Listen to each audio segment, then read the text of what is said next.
Hi everyone, and thank you for taking a few minutes to watch this video about habit stacking.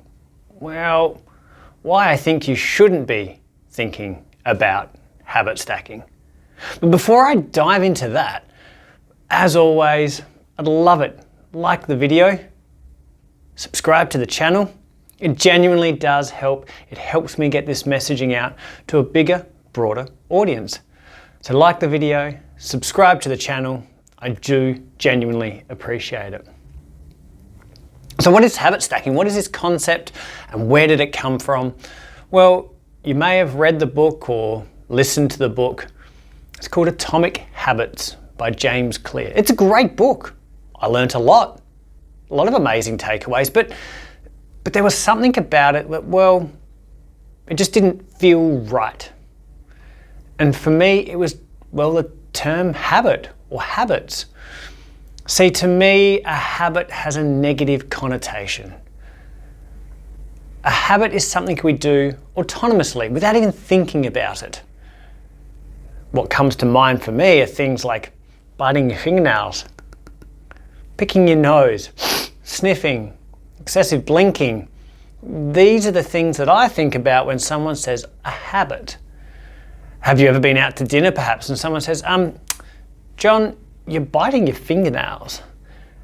And you respond with, oh, sorry, I have a habit of doing that. And these are the sort of things I think about when someone says the term habit.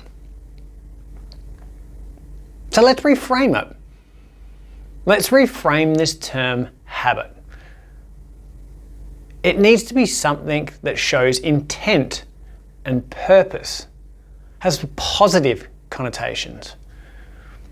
Now, what I work on with my coaching clients is a routine stack.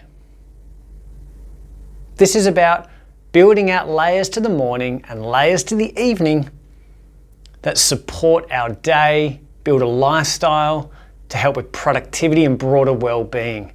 But the key is we do these actions with intent and purpose.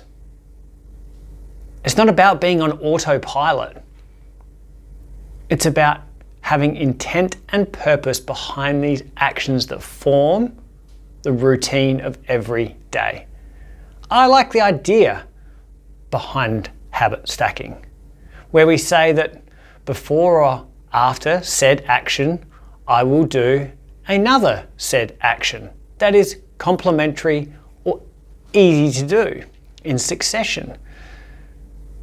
Again, when we talk about examples of this and we think about the negative connotations with the term habit, I can't say I've been to dinner and someone said, John, it looks like you've showered. Oh yeah, I have a habit of doing that. Well, no, that's part of your routine. So I want you to reframe the term habit to something more positive. Associated actions are more positive. And let's talk about a routine stack. I'm going to give you what I work on with my clients so you can go and implement a routine stack that will improve your health, your well-being, your performance, your output. And this is how we do it.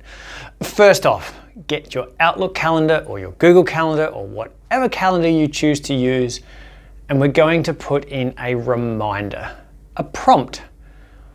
Something that removes the need to have to remember to do this thing until it just becomes part of our everyday morning or evening action, our routine. So here's some examples. Let's build one out. 7 o'clock in the morning, the prompt goes off. It says, get outside for 10 minutes of sunlight. So we want to get outside and get at exposure to sunlight. It could be 6:30 a.m., it could be 7 a.m., but we have that prompt to remind us.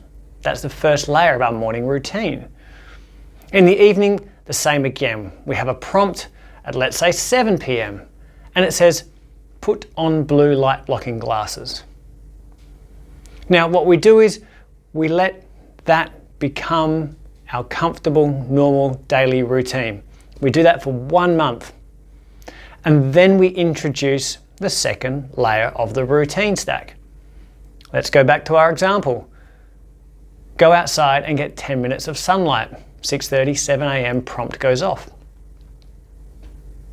Second layer, stretch. So what we've said is we've got the reminder, it's saying go outside, get some sunlight. While you're doing that, stretch, or immediately after, stretch. Complementary, not bold and audacious. In the evening, 7 p.m, prompt, blue light blocking glasses on, take magnesium. Simple, complementary, beneficial action. Again, we let that settle for 1 month until it forms our new routine. And then we add on layer 3.